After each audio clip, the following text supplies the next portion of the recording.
8. श्रेया एक बढ़िया इंटीमेसी के बाद सुकून की नींद सोना चाहती थी, पर उसके साथ बेड पर लेटे कबीर ने उसे सोने से मना कर दिया। उसके हिसाब से एक और चीज अभी बाकी थी। श्रेया क्यूरियस थी। कबीर अपनी पैंट में कुछ ढूंढ रहा था। श्रेया की नजर उसकी मैस्कुलिन बॉडी पर ऊपर से नीचे डांस कर रही थी।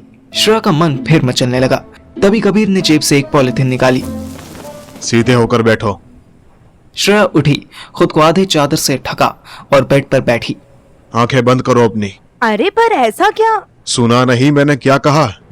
कबीर की आवाज में ऐसी धमकी थी कि श्रेया फिर कोई क्वेश्चन नहीं कर पाई। उसने तुरंत आंख बंद कर ली। उसको अपनी उंगली पर कुछ ठंडा ठंडा फील हुआ। श्रेया ने तुरंत आंख खोली। Oh God, what is that? No, Kabir. क्या no Kabir? I said I love you and I know I'm overqualified for you, but still you are the only one I want. I need actually, and I will be the best person for you. Shreya डर गई। कबीर कुछ ज्यादा ही dominate कर रहा था। अरे but मेरा रोका होने वाला है यथार्थ से। अरे वो चूतिया, that bloody cheater. क्या तुम्हें पता है वो एक लड़की को प्रेग्नेंट भी कर चुका है? इनफैक्ट एक का तो पता है। उसके अलावा कितनी होगी? You can't even count. Listen, वो उसका पास्ट था, जैसे मेरा पास्ट है, जैसे तुम्हारा पास्ट होगा। श्रेया अंगूठी उतारने लगी। कबीर ने उसका हाथ रोक दिया और घूर के देखा। मेरी बात ध्यान से सुन। मेरा कोई पास्ट नहीं है। मेरी जिंदगी में 100 लड़कियां आई जो मेरे आगे बिछने के लिए रेडी थी, समझी? पर मुझे सिर्फ तू पसंद आई, सिर्फ तू। और रही तेरे पास्ट की बात, तो my love, yesterday was your past, but I am your present now and definitely your future. Got it? Shreya डर से कांपने लगी। कबीर ऐसा हो जाएगा उसने सपने में भी नहीं सोचा था। कबीर अपनी धमकी पूरी करने के बाद कपड़े पहनने लगा। Why are you dominating? अभी आधे घंटे पहले कह रही थी कि तुम्हें डोमिनेट होना पसंद है। You are enjoying being submissive, remember? या फिर आधे घंटे पहले की बात भी पास्ट हो गई?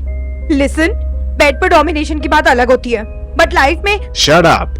Now I am your life. मैंने तुझे टच करने से पहले ही कहा था ना कि मैं एक बार तेरा हुआ तो तेरा ही रहूंगा। तब तू क्या बोली? कि यस, यही चाहिए मुझे। Come on Kabir, do it. हाँ? श्रेया की आंखों से आंसू बहने लगे। कबीर खिड़की पर पहुंचा। एक बात ध्यान से सुन, मैं तुझ पर नजर रख रहा हूं, और अगर ये तूने रिंग उतारी ना, तो कल रात तेरे घर पे आके तेरी ऐसी बैंड बजाऊंगा ना कि कभी कुछ उतार नहीं पाएगी। I love you darling, see you soon. Kabir खिड़की से कूद गया। श्रेया ने तुरंत विंडो बंद की और फिर 2 काम तुरंत किए। पहला, अपनी अंगूठी उतारी और दूसरा, मुझे फोन किया। मैं तब भी 1 करोड़ की बोतल ही पढ़ रहा था। मैंने श्रेया का पहला कॉल इग्नोर किया, लेकिन इतनी सुबह आया उसका दूसरा कॉल इग्नोर करने की हिम्मत मुझ में नहीं थी। फोन उठाते ही मुझे उसकी रोती हुई आवाज आई। पार्थिव, मुझे मिलना है अभी, प्लीज। मैं खुद तो कहीं जाना नहीं चाहता था, इसलिए मैंने सुबह सुबह उसको घर बुला लिया। खाली सड़कों की वजह से उसने ठीक 5 बजे मेरे गेट पर कार रोकी।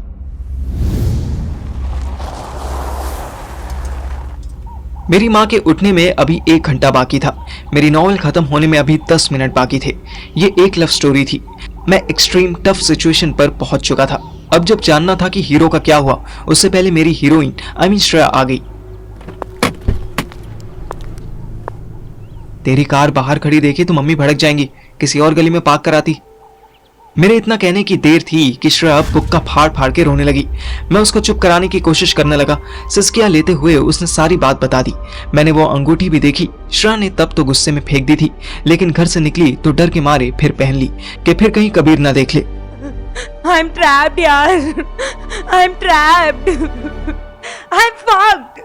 वो तो I can smell, but okay, करते हैं कुछ। पर तुझे भी थोड़ा सोचना चाहिए था ना यार। तुझे भी मेरी मिस्टेक दिख रही है? मैं तो नहीं गई ना उसके घर, वो ही तो आया। और अब ऐसे। डार्लिंग, तू उसके घर इसलिए नहीं जा पाई क्योंकि तुझे पता नहीं था कि घर कहाँ है। पता होता तो जाती ना। हाँ, बट ऐसे कौन खुद को फोर्स करता है किसी पर? How bad it was. मुझे तो अब सोच के भी डर लग रहा है। कितनी कोल्ड एंड ईज ब्रीज थी सुबह, सडनली हॉट वेव्स चलने लगी। मैं फिर उसे चुप कराने लगा। उसने मेरे चेस्ट पर सर रख लिया और सुबक सुबक कर रोने लगी। कुछ सेकंड्स बाद ही उसने अंगूठी भी उतार कर मुझे पकड़ा दी और मुझसे कस के चिपक गई। उसका चिपकना किसी बच्चे जैसा था। बच्चा भी इंसान का नहीं, बंदर का।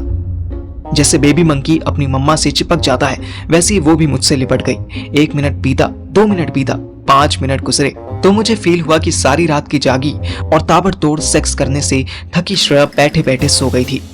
मैंने धीरे धीरे से उसके पीछे रखी एक नॉवेल उठाई और पढ़ने की कोशिश करने लगा। एक लाइन ही पढ़ी थी कि श्रेया उठ गई। आई डोंट नो यार, मुझे क्या हो गया है। क्या हो गया है? कुछ नहीं हुआ। एक लड़का तुझ पे लट्टू हो गया है, उसको घुमा के फेंक देंगे हम, तू टेंशन मत ले। श्रेया मुझसे अलग हुई। मैंने चुपके से किताब वापस रख दी।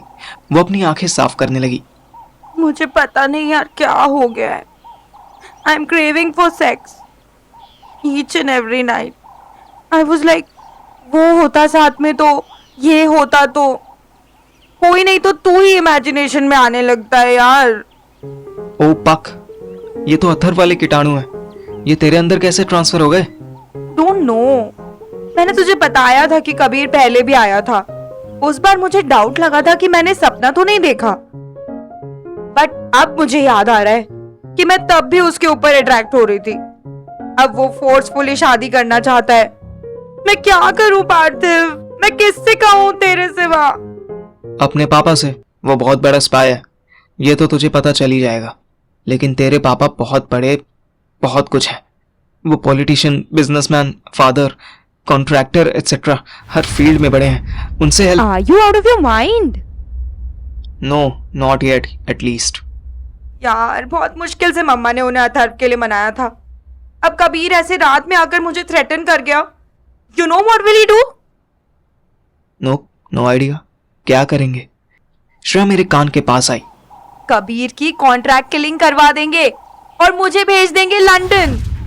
नॉट अ बैड डील यार। लंदन जाने के लिए कौन मना कर सकता है? ओ हेलो, ये कोई वेकेशन नहीं होगी। मुझे परमानेंटली वहीं शिफ्ट कर दिया जाएगा, अकेले, विदाउट फ्रेंड्स एंड फैमिली।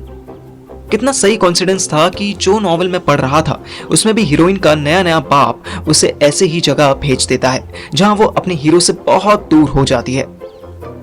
देख, पंगा तो तूने बड़ा वाला ले लिया है, इसका सोल्यूशन भी कोई बड़ा ही होगा। अभी मुझे सोचने का थोड़ा टाइम दे। और फिर तू तो खुद फेमिनिस्ट अल्ट्रा प्रो है। वो तुझे धमकी देता है तो उसे धमकी दे, ऐसी तैसी कर दे उसकी। इतना डांट साले को। श्रेया ने हाँ में सर हिलाया। और इस रिंग का क्या करूं? कौन सी रिंग? जो तेरे हाथ में है। ओ ये तो एक्सपेंसिव लग रही है यार, इसको बेच देते हैं। Shut up. उसको पता चला कि तूने बेची है तो ही विल किल यू। मैं मुस्कुराया। एक यही काम तो वो नहीं कर सकता था, पर मैं ये सीक्रेट श्रेया को भी नहीं बता सकता था कि वो साला मेरे बाप का चेला है। वैसे कभी मेरे बाप के रूम से कैसे गायब हुआ, ये अभी भी मेरे लिए एक मिस्ट्री थी। क्या सोचने लगा? डर गया? नो, अभी तक तो नहीं। तू ये रिंग मेरे पास ही रहने दे। अगर दोबारा तुझे दिखे तो ये बोलियो कि रिंग पार्थिव ने ले ली है, जाके उससे वापस ले ले। तू पागल है क्या यार? मेरे लिए तो इतनी बड़ी रिस्क क्यों? डोंट वरी श्रेयो, मैं हूं ना, तू जा भी।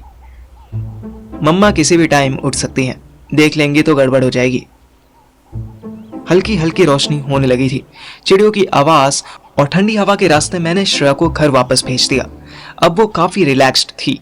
मैं फिर से बुक का क्लाइमेक्स पढ़ने बैठा ही था कि अथर्व का कॉल आया। क्या प्रॉब्लम है इस जेंटलमैन को? इसकी माँ का इसका बाप। हाँ, क्या है? भाई लेने आजा प्लीज। क्या लेने आ जाऊं? तेरी गांड की एग्जीबिशन लगी है क्या? अरे बिल्कुल यही समझ ले यार, प्लीज आजा यार, प्लीज। अथर्व की आवाज में दर्द महसूस हो रहा था। तेरी वॉइस इतनी दर्दीली क्यों आ रही है बे? भाई मेरी आवाज ही नहीं, मेरी पूरी बॉडी दर्दीली है। तू बस रेलवे स्टेशन आजा। कहाँ? अरे वही अपना पहाड़गंज। लोकेशन भेज। हाँ भेज रहा हूँ। और सुनना, प्लीज तू एक टी शर्ट और पजामा लेकर आ जाइयो। अथर्व की हालत किसी मार खाए हुए कुत्ते जैसी साउंड कर रही थी। मैंने फिर किताब की तरफ देखा। मुश्किल से 12 पेजेस बचे थे। मैंने सोचा ऑटो में पढ़ लूंगा। अपने घर से पहाड़गंज का होटल 10 मिनट के डिस्टेंस पर ही था। सुबह का टाइम तो वैसे भी ट्रैफिक फ्री था। इससे पहले कि मम्मी उठ के मुझे ढूंढती, मैंने खुद ही उन्हें बता दिया कि मैं आज जल्दी जिम जा रहा हूं। ऑटो तो साला तुरंत मिल गया, पर ऐसा खटारा मिला कि उसके अंदर बैठकर एक पेज भी पढ़ना मुश्किल होने लगा। ऊपर से क्यूरियोसिटी भी हो रही थी कि अथर के साथ क्या हुआ होगा और मोनू किस हाल में होगी। साथ साथ इस बात की भी क्यूरियोसिटी थी कि नोवेल में एक्सीडेंट हो गया था, कार पानी में गिर गई थी। मैं होटल मालाबार के फर्स्ट फ्लोर पर दौड़ते हुए पहुंचा। रूम नंबर 108 का दरवाजा खुला।